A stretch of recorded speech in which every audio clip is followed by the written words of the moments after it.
So tonight, we have invited a special guest, and before I introduce her, I wanted to give a brief overview of just what it is that she does. My wife, Talia, and I have been loosely working with a church downtown called City Square, and some of you know Brian, who came, and he's spoken before.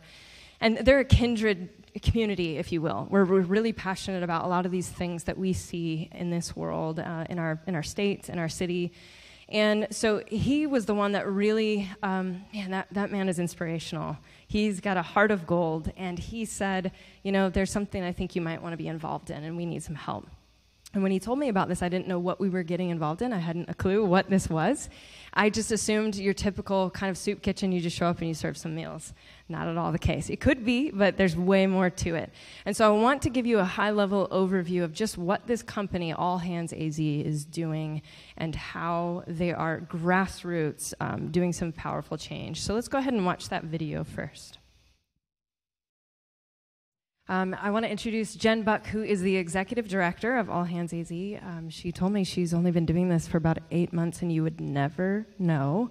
She's a mover, shaker, inspiring speaker, and someone that really learned how to engage the heart to do some action. So let's welcome Jen. Thank you. So, my gosh, I see this, and it's, I've been so rock solid since this all started in December, and I have just been moving at 1,000 miles an hour, and there haven't been tears. There hasn't been time for tears, and just in the last month, with all of the information that's come out about the kids, I've been broken. Daily, I'm finding myself crying. Your music, that video, I'm crying during meditation. Everything right now is so raw. And I don't know if that's because I've been doing this for so many months now, back to back to back, 15, 16 hours a day. But when I saw the kids, when I saw those letters that the kids had sent to the adults in these, let's call them what they are, concentration camps, that was it for me. All of a sudden, I realized that I wasn't quite as strong as I thought I was. But let me go back to the beginning where this all started. So, all right, November 2016. I was ruined. I was flattened. I was so pissed off that I could barely see straight. The election occurred. I was mad at God. I stopped going to church. I found myself addicted to media, whatever that was, addicted to media. I couldn't tear myself away. I was getting every alert I could. I was in group text after group text so that we could all be furious together. And this went on for over a year. I was angry at everything, everybody, angry. Now, here's the irony of the whole thing. I'm a motivational speaker by trade, and that's the truth. I get paid to inspire others. And I'm going to tell you guys, I have had this mask on since 2016 in November. So last December, we were going to visit family in Fort Worth. Had a great trip, drove back, don't recommend driving. And so as we're getting in, it's like, 8 o'clock, 7 o'clock, something like that, not too late, but we're in our pajamas, like we're so tired, we just immediately get into our comfies, and all of a sudden my phone starts blowing up with texts from someone that I don't even know. It's actually not text, it's Facebook Messenger. And she's a friend, but I don't know her. And so I start trying to figure out what is going on because she's just sending one line after one line after one line. I'm really not even getting, a full paragraph. So my phone is blowing up, and she's saying, I need you to come to this church right now. There are families that need help. We have refugees in Phoenix. They need families to bring them in for the night, or they're going to drop them at the bus station on the corner in the middle of the night. I need you to come down here. Now, this is after this, god-awful long drive. I'm already a bit cynical period in life right now, right, at this period of time. I'm in my comfs, don't forget, right? Instantly in, pajamas. But the more she just keeps throwing at it, there must have been 16 messages coming at me all of a sudden I'm realizing that this is much bigger than I don't know, something that maybe would be on the news, something that wouldn't really impact me. And so finally I just did one of those calls you can do through Messenger, and I said, what is going on? And she said, you need to go to this church. This is a real thing. There are refugees. There are dozens and dozens of families in our city tonight that need someone to help. And so I hung up the phone and I looked at my partner, John, and I said, I'm bringing home refugees tonight. And he said, "You're not, what are you talking? We're not bringing in strangers to the house." I said, "Dude, I'm bringing home refugees tonight." And I literally, in my pajamas, put a sweatshirt on, slipped my feet into my slip-ons, and I got in the car. And at 10 o'clock at night, at that point, I probably left the house like at 9:15, got to this church at 10 o'clock at night, and I arrive, and it is mass chaos. I have no idea what I'm doing. I've only got this extra bed. It's not like I live this big, huge, mansion-like existence. I mean, we're in a 1,300 square foot home, 2 bathrooms, and I've only got one room that can be used. But I said, I'm here to help. I don't know what you need from me. We don't need anything. Do you need my driver's license? No, we don't need anything. We just need you to take these people. So I brought home 2 families. When I got them in the car, they were silent. Now, you can probably figure this out about me already, that I'm, extroverted, but on top of it, I'm also sort of like awkward when people aren't responding to the extroversion. Is this good? Is this a good? I can change the channel. Everybody good? Okay, we're good. And I'm so ridiculous in the car that these people, all 4 of them are in the back seat. Okay, that's already making me crazy. Like, please get in the front seat, And so they're not responding. They're literally, every time I look back and I'm trying to look in the mirror, it's the worst, most awkward thing ever. So after I realized finally that they think that their lives are in danger, all of a sudden I then became really, really sober with all of this. Because it was no longer about my comfort level. It was no longer about getting, a chuckle out of them. It was no longer about music. All of a sudden, the weight of what was really, really happening, the hyperness of, oh God, this is so weird, but I'm doing it. And it became this stark, overwhelming obligation, this responsibility that these people are fleeing from something. And they're in a stranger's car right now, in a stranger's land. And they're just trusting that I'm going to be okay with them, that they're going to be okay with me, that they're not going to, let's be really honest, be taken advantage of and potentially killed. And it was so overwhelming for me that then all of a sudden I started to almost get clinical about this. We allowed them to, of course, go to sleep immediately, this late by this time. And the next morning, everybody woke up like different people. I imagine in their brains, they were like, my God, she's not an axe murderer. Like she's really okay and just a little bit awkward. And so I ended up taking them to Denny's, all 4 of them. So it was 2 dads, 2 little boys. One is maybe 3, I'm going to guess, if I remember right, 3 or 4. And the other one's 15. Now, the 15-year-old is so sharp, he gets everything. He gets social media. He knows who our president is. He knows what red hats mean. When we walked into Denny's, he went like this. I was like, yes, you're good. We're good. You keep an eye out for this, right? And the dads were just sort of taking care of their boys. So we order breakfast. Everybody orders 2 meals for breakfast, 2 full meals. The second meal for every single one of them, including the 3-year-old, no kidding, is a steak dinner. So, of course, I don't care, I'm not worried about that, but I know that, there's going to be a lot left over. So at some point, I get up, and the little boy, the tiny little one, and I are throwing the ball up and down the restaurant, and people are loving him, and everybody's so great, and I come back to the table with the little boy, and every single plate is empty. Empty. Now, here's more guilt. I didn't give them food last night, so I'm like, oh, my God, what kind of stepmom does this, right? Like, what kind of person doesn't feed? But I was so sort of out of my mind not knowing what the heck I was doing, and that's what I really want you guys to get. I didn't know what was happening. And so by the time I have to now take them to the airport, and we've been doing this sort of, thing back and forth with Google Translate. 'Cause I don't speak more than, like junior in high school, like 3 years of really bad Spanish. So we're doing Google Translate, and we're having fun back and forth, and the 15-year-old's like so with it. He's having a great time with it. He's already added me on Facebook at that point. I mean, like, we are good, right? And so we get him to the airport, and I set the first family on their way. We go in, and I actually found someone who would sit with them at the gate. Because, if this plane leaves and they don't understand the language, or if the plane, how about this? They just change gates, or they have to go use a restroom, and they don't know what A28 even means. They don't know what it means to have everybody up and move gates, right? So you have to be there until they get on that plane and go. Well, I found this great guy who is a first-generation American who wanted to know what was going on and said that he would take them under his wing. And so he ended up staying with them. And that goodbye with the little one and the father, who was probably about 21, was emotional. I was holding it back, and I'm trying not to cry.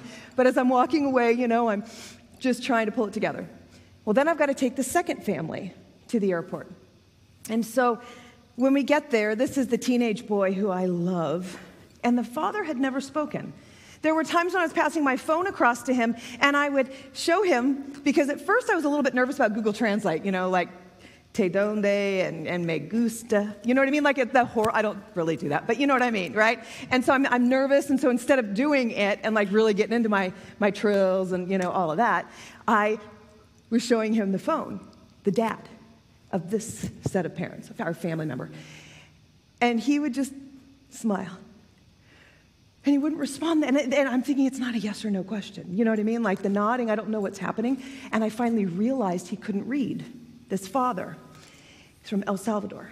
And so finally it then became me, you'd bite the bullet, and I got to just do it. I got to speak the language, and I actually have to go there. So by the time we get to the airport, and I'm saying goodbye, and the father's so quiet because he doesn't really want to say much, and it's always the 15-year-old talking, the father comes up to me, because it's now time, and he puts his hands on my face, and he gets this close to me, and he says to me, "I love you, lady." And I'm going to tell you, see, I told you I'm a mess these days. It was probably one of the greatest gifts of my life to have this man who couldn't speak a lick of English. When I was in the bathroom, or I was getting some food, or I was doing something else awkward, who knows? He learned to say, "I love you, lady," in my language. And I understood that so acutely, how huge that was. So the way home was like a nightmare, like me trying to drive and sobbing and, hopefully you were not on the road that day, because, I was just, a total danger to our city. But I got home, and I said to my partner, John, I have to do this. I have to do this all the way. I have to go full bore into this. And he was like, you have a job. You have a career that you've done for, like 25 years. You have a job. And I said, it doesn't matter. None of it matters anymore. Because this is real life. This is humanity. And this is where I need to be. All of this happened for a reason. He was like, I had no idea what you were even talking about, but okay, whatever you choose. So that day I sat down with literally pieces of paper in front of me and started drafting, because as a professional speaker, when I go and I do these keynotes, they then invite me back to their businesses so that I can fix their broken people or their broken systems or their dysfunction, right? Because that's what people always do when they bring an outside speaker in. I become the person that creates systems. So I started creating systems. And what you just saw in that video is my whole system, and those are all my partners. Those are my people. Those are the people I spend 15 hours a day with. And they made this vision of All Hands AZ come to life.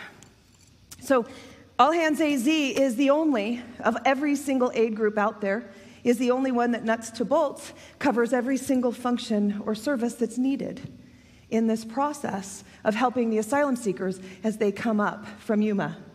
So we have all of these different ways to get involved, which I'm going to tell you about. Hopefully you got a card back there. But we just started doing this. We didn't know what we were doing. I just started getting people that I really thought were like-minded and cool, and some I didn't even know very well, But they wanted to be involved, and the next thing they knew, they were directors, and they had responsibility, and now we have over 700 people that are part of our volunteer team. We've got a real text alert system, kind of like the van system when you get, like, hey, call your senator today, that stuff. We actually have that. We have clothing donation that provides every single church that takes in people free clothing. We've got people that drive, and we've got people that translate, and we give track phones, as you saw being, put together in that video. We have all of these different levels of volunteering, but it's not just about the volunteering, and that's what I think this really needs to be about, this session, and I want you to be able to ask me questions, because it's not about what I created. As you heard, the heroes in all of this, they're not us. It's the people who are, let me just tell you right now, far stronger than most of us sitting in this room. There is very little chance I could leave every single thing I own and every single person I love and walk across that desert that you saw in that song. I don't think I could do it. I really don't think I have it in me. I want to think I do, but I don't think I do. So what I want you to know is about them and how you can be a part of this with them, because it's not going away. We are going to keep needing you.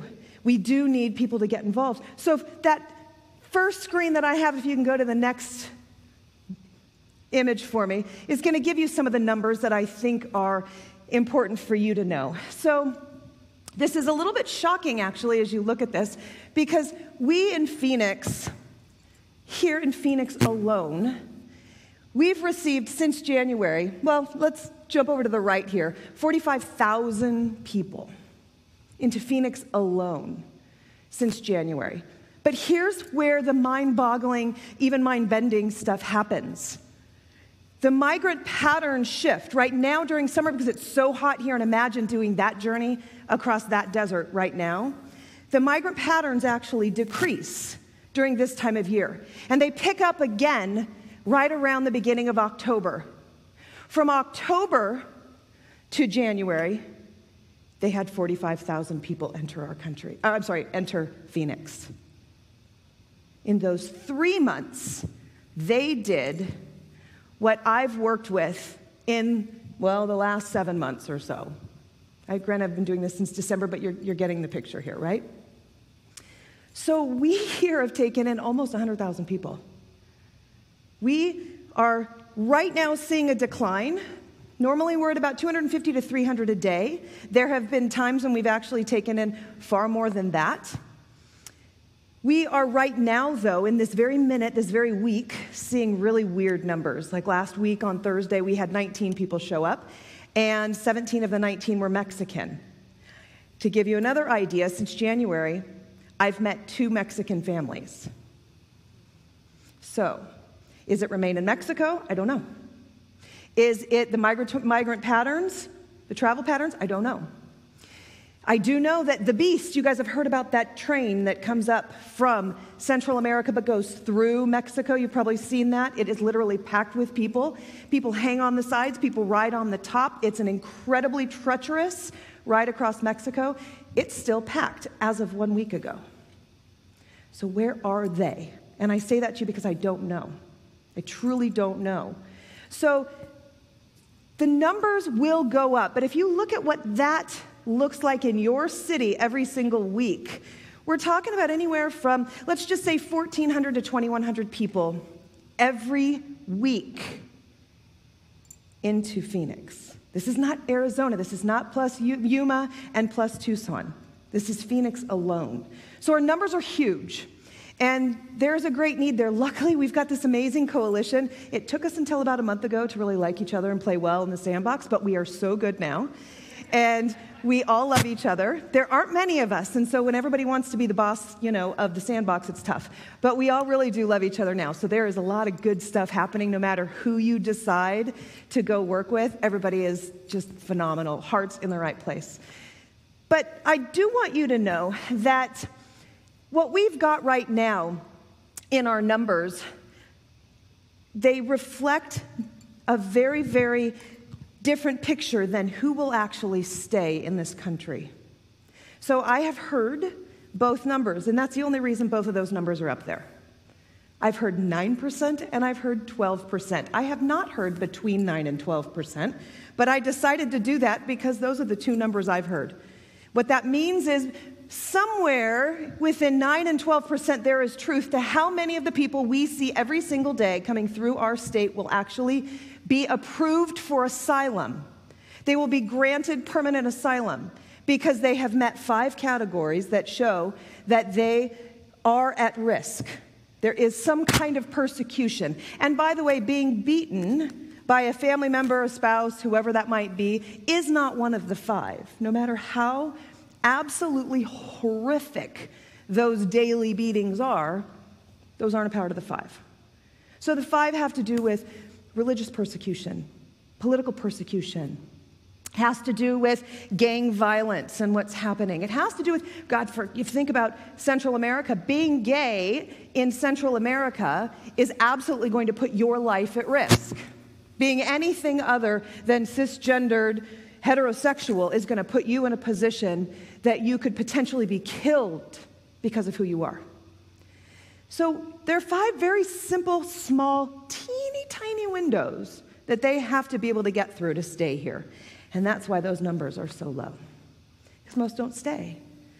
So it's a grim picture when you really look at what's going on. Now, I do want to say that, when you look at the numbers for how many we have seen, it is a big number, 168,000 people coming into our borders since the beginning. I mean, that's a huge number. And right this very minute, they're low, but it's not getting lower. They don't expect this to change until well after 2020.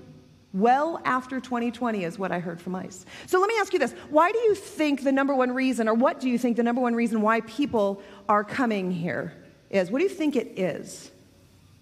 This is a real question. Sorry? No, but that's a great thing. Healthcare, yeah. For better health? No? No. What else do you think? What do you hear in the news? What does the media tell you? Gang violence, yep. So gang violence is a thing, but we also know that people are dealing with some, agricultural upheavals in that part of the world. It is tragic to see what's happening right now with our current conditions with climate and what they're doing to these fully agriculturally dependent cities, towns, and countries. So these people say, are they coming here for a better life? Well, yes, they are. Yes. Their towns are absolutely drying up.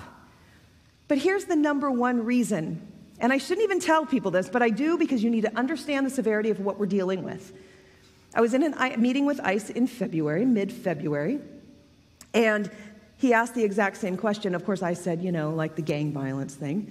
And he said, no, the number one reason we're hearing today that people are coming up is because there is a black market surge right now on organs. And prime organ age is about 13 to 15. And children, this is his words, are ending up hollow. It was not even on my radar is what I want you guys, and I'm sure for you too, not even, that wouldn't have been my 867th guess. And that was his in February, the number one thing that these parents were telling them as they were coming up. Children are ending up hollow in their towns because the black market has a surge right now on organs. It's horrific. So I tell you this, we'll go to the next screen if you don't mind. I tell you this because you need to understand how big this is. I just keep getting reminded as I get involved in this, it's so big. And people ask me all the time, do you have an answer for it? Heck no.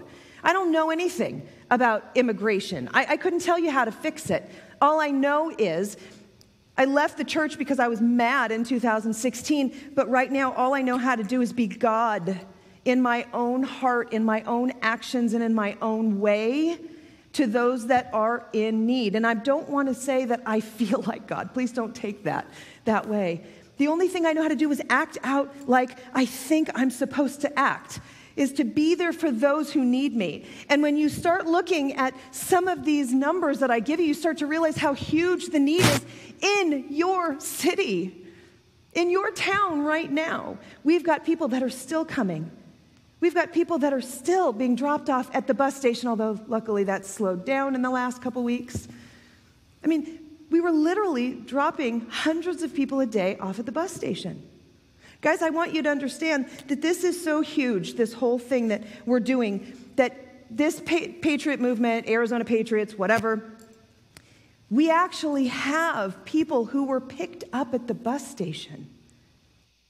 And when our volunteers were at the bus station helping, radical hospitality, they found people and their bus tickets were back to Mexico. They were being picked up because ICE was dropping them off on the street on Buckeye and 24th, and people were coming to pick them up in their cars, take them back to their house, and buy their ticket back to Mexico. This is what we're battling. This is so, to me, sick. We had one family come that said someone picked them up at the airport and locked them in a room from 4 o'clock until 12 o'clock the next day. Didn't give them food, didn't give them anything, but they gave them that ticket back to Mexico.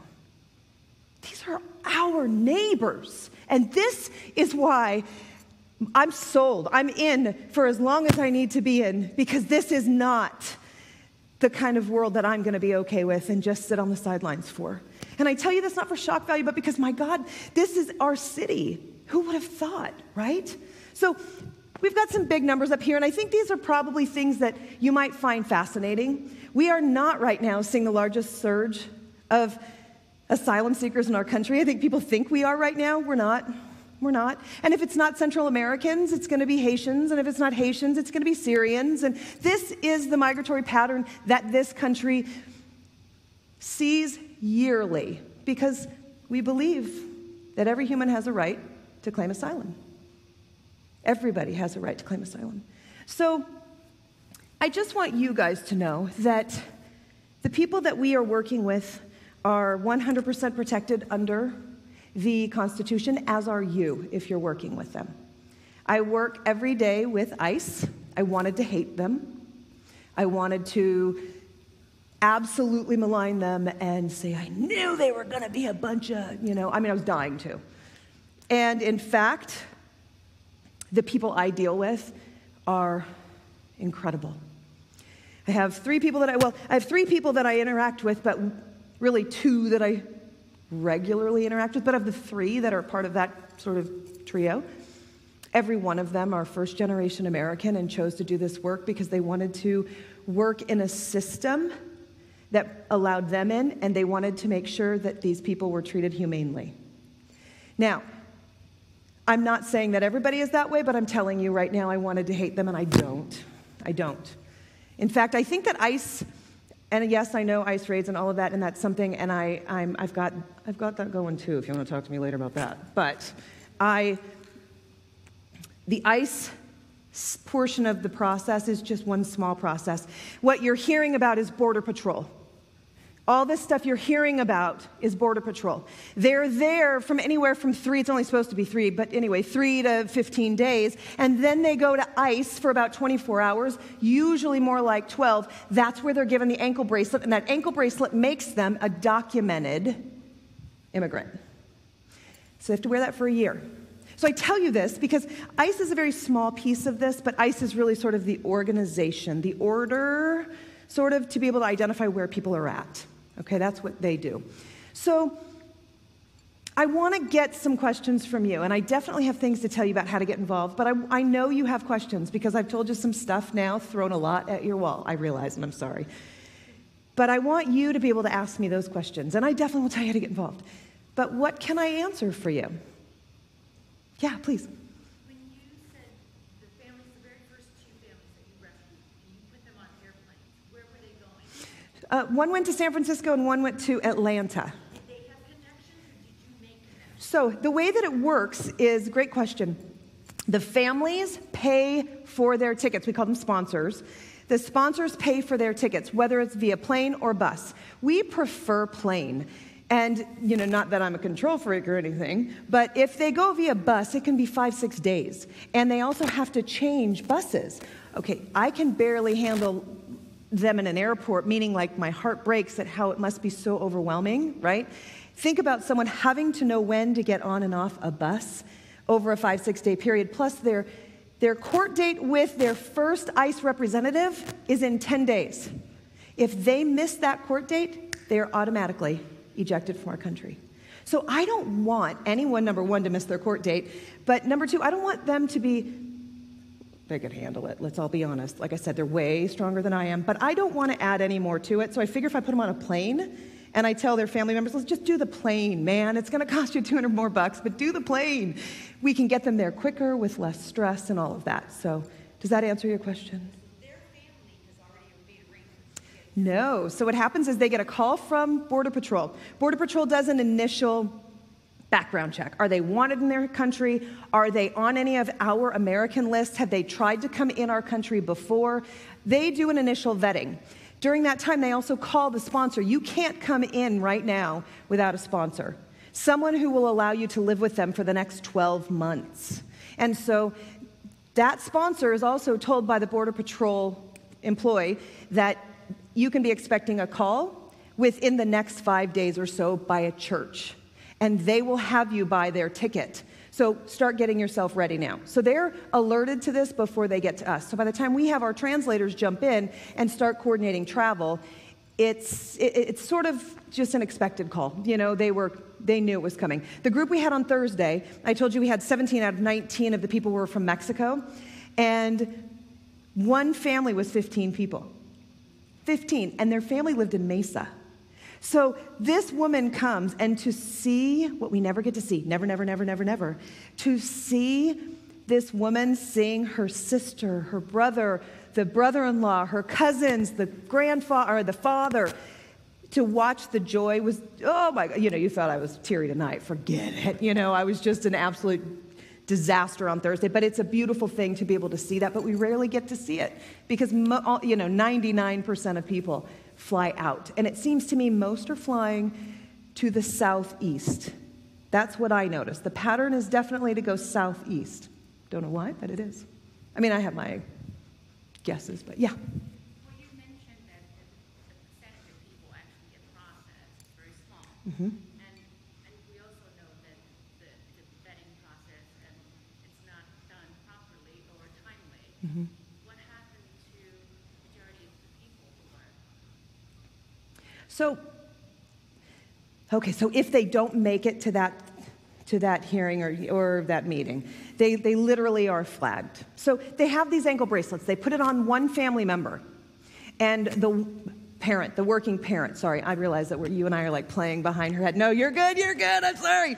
Okay, so they put it on the dad, let's say, right? And so those ankle bracelets, monitors, need to be charged every 12 hours. These people can't work for 3 to 5 months.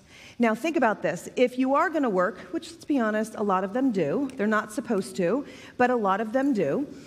I don't know how I would survive without figuring something creative out. I mean, that's just as honest as I can be about me. That ankle bracelet still needs to be charged every 12 hours. And if it's not charged, it goes off, and local ICE agents will arrive. They're also visited twice a week. And you never know when the ICE representative is going to visit. So if you have sort of good behavior, if you will, you haven't had any issues with the monitor, and you're always there, and you're trying to learn the language. Apparently that's really important to these representatives. They can get that ankle bracelet off within a couple of months, but most people wear them for a year. But if they miss that date, they're literally, ICE raids right now. Why is this all starting tomorrow? Because they've been ordered out of the country, and they have not left yet. We're not. And I'll tell you what I know about that. We always have ICE raids here. It's a thing. We're a very active city for ICE. Very, very, very active. So raids are not necessary because we have a very active, Puente, if you haven't kind of gotten involved in Puente, you should. They've got something called Migra Watch. And Cop Watch is really something we all should be looking into. And I'm really giving you a stern look right now. Every one of you should be looking into going to their 3-hour training. Everyone should go. So, yeah. All right, questions? What did you just say? Okay, so that's okay, I know. So there is a group called Puente, and Puente is out of Central Phoenix. And what they do is they help people legally who are being, possibly harassed or even detained by ICE. And they help them with the legal process, they help them understand their rights, they help them with that entire process. So as somebody who is an active member of this community, understanding that people, when they are apprehended, if you live in Phoenix, this is nothing new to you, we often see that there is excessive force that's used. Migra Watch teaches you how to be a legal observer, not get involved, we don't want anyone involved, but how to make sure that we are documenting what's occurring.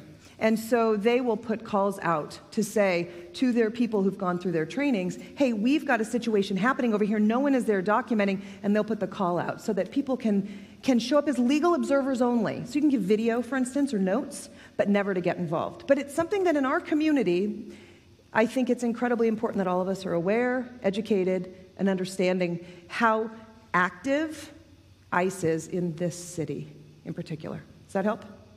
Yeah, okay. Just so you all know, we'll make sure that that information is provided to you all. It's important. Yeah.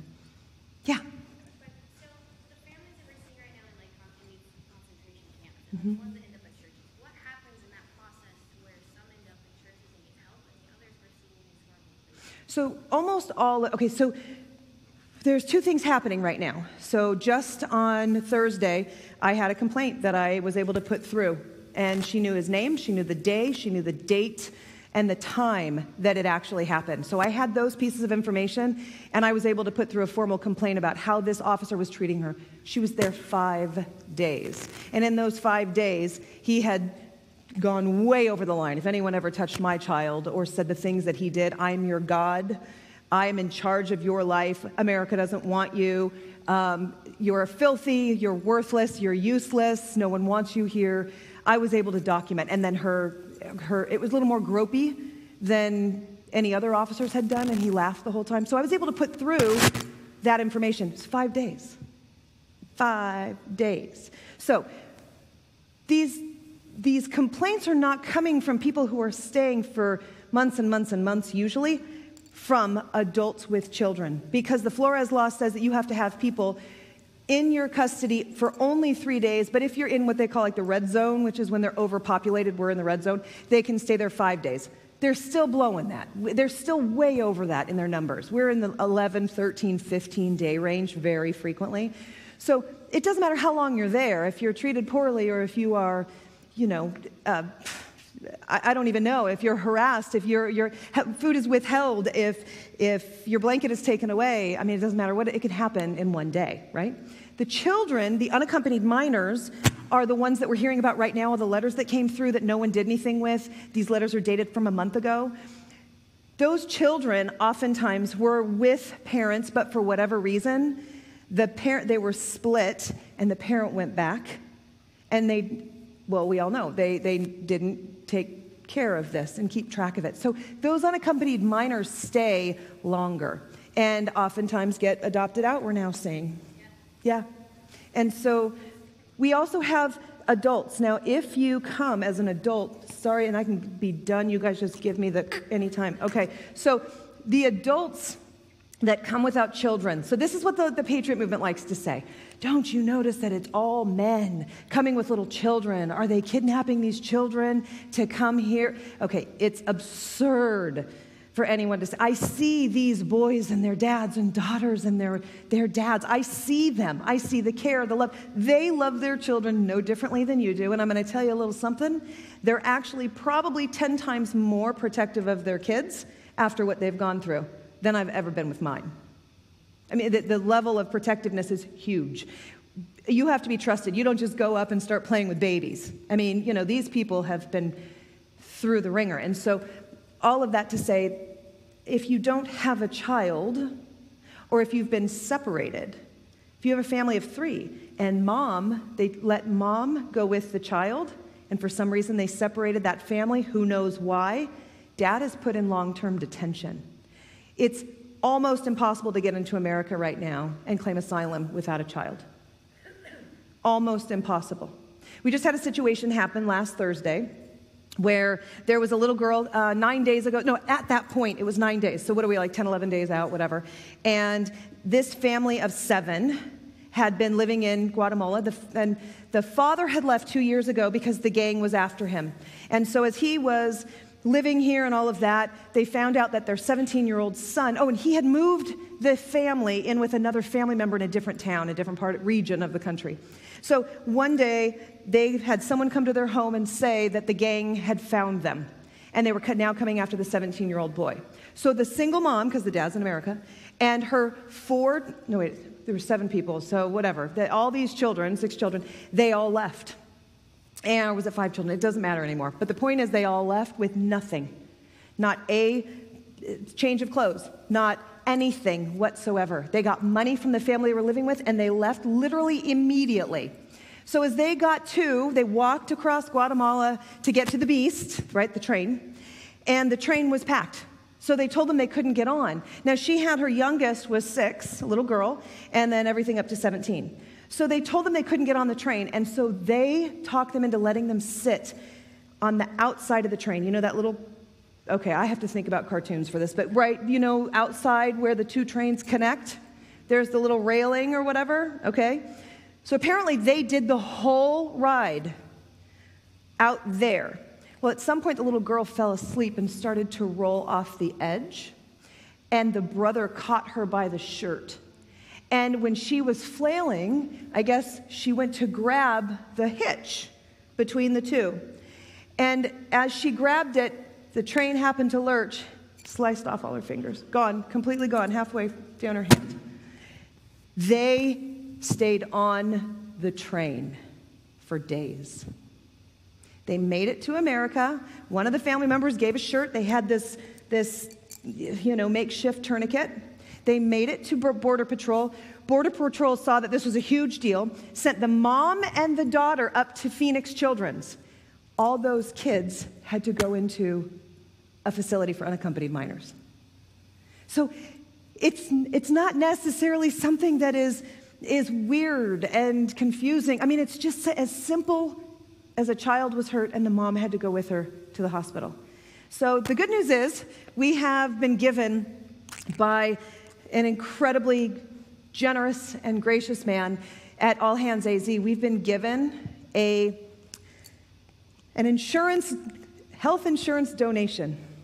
If people come through All Hands AZ, they are given access to insurance. There are 400 of these clinics, 400 and something of these clinics around the country, and they are given free health care for the life of their stay in this country.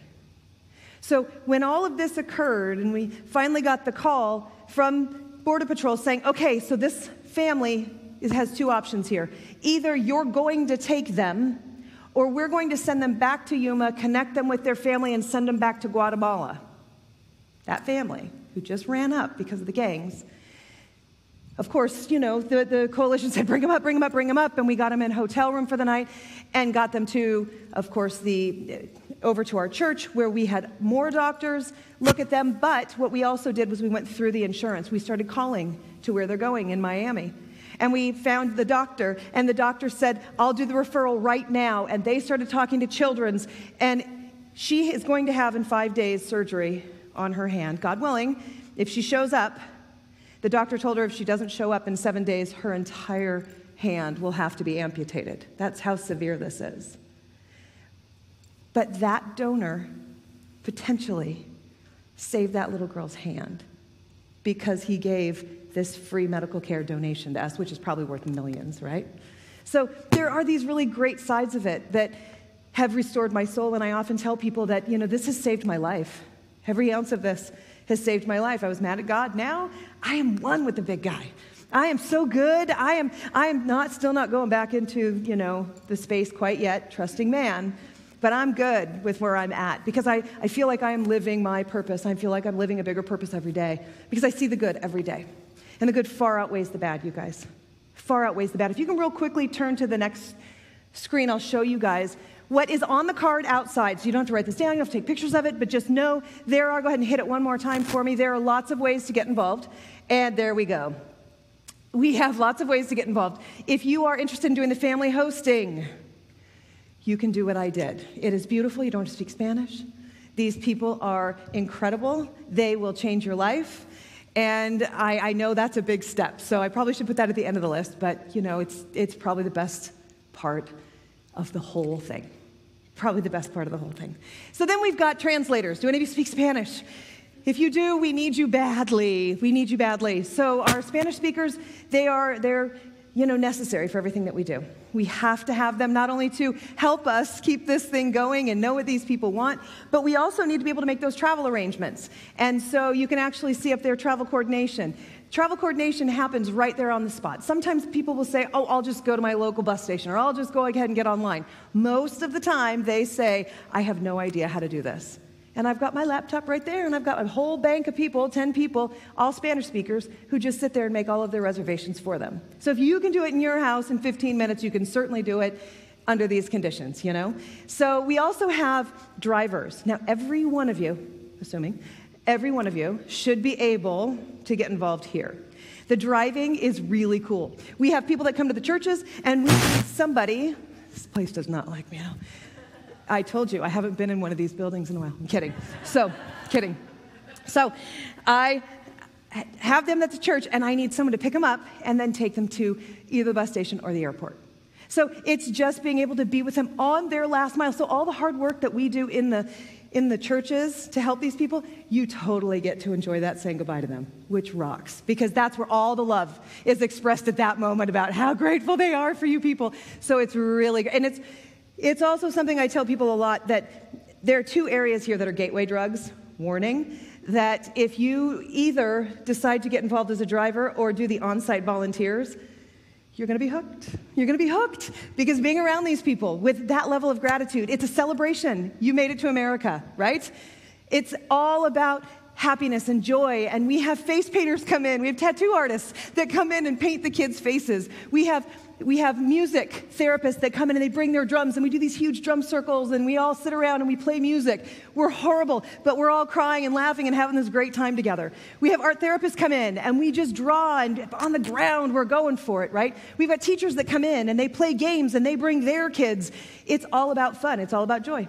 We have balls, and the kids play soccer nonstop in the back, right? I mean, it's just all about joy and fun and celebration. We've had piñatas. I mean, how great is that, right? It's all about celebration. So, warning, again, it's a gateway drug. You're going to do this and be like, I can totally host. And I'm going to say, yes, you can, because it truly is the beginning of getting your toes wet and realizing how great it is, and then you're going to want to go for the full Monty. So there you have that.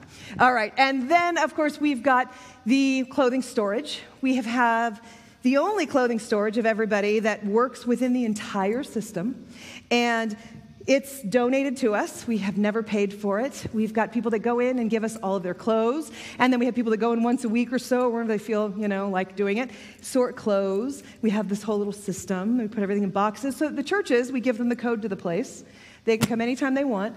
They have bags, and they literally shop for free from all the different sizes and all the different things that they need, so that they can bring back exactly what they need to their guests, right? And let's see, food prep and serving. Food prep and serving is sort of straightforward, but it's still fabulous and needed, and we have recipes that are super easy. If you just want to come and serve, you're not a cook, that's okay, neither am I. You can just come on out and just be a part of it, just be a part of what's happening in the moment. And the last piece of this is medical. If you are a nurse, if you are a doctor, if you are a PA, if you are any kind of therapist at all, if you are retired, everything's under the Good Sam law, so you actually don't have to have your license or your insurance to do this, because it's all high-level assessment. If people are really sick, we of course send them to the hospital, whether that is, Children's Hospital or whatever's closest at the time. So all of that to say, we provide all of this. One thing I'm happy to have off that list now is our Bus depot volunteers. I know I don't put it on the list anymore, even though we have an entire team of people that do that. I don't put them on the list anymore because I think we've actually resolved that because we have so many churches that are coming online that we haven't had a bus drop in quite a while. I mean, I want to say maybe 2 months, which is huge. It was right when the heat started, so I might be stretching that, maybe a month and a half. But the point is, it's off my list, and I hope I never have to put that one on there again. So we want you. We want you involved. This is the biggest thing I've ever done in my life. I still have my company that I run, but this is the one that has my heart. And I was the person that always said, I'm the luckiest person ever because I get to just be playful and silly and love my job every day. What I do now doesn't touch what I have done for the last 25 years. I get to really be a part of an incredibly sacred moment in someone's life. And I get to be this witness to what they have earned with their strength, with their resilience. And I get to be a part of their victory. And there just isn't anything that I've ever done in my whole life that even competes with the importance of the work that I'm doing now. So I would love to have you be a part of this. I would love to have you join in. It's joyful, it's fun, it's heartbreaking, it's the hardest work you'll ever do, but I promise you this, when my alarm goes off every day at 5, there is nothing that gets me popping out of bed except this. And I pop out of bed. So there's definitely something magical going on here, okay? So thank you so much for having me, guys. I appreciate you. Thank you.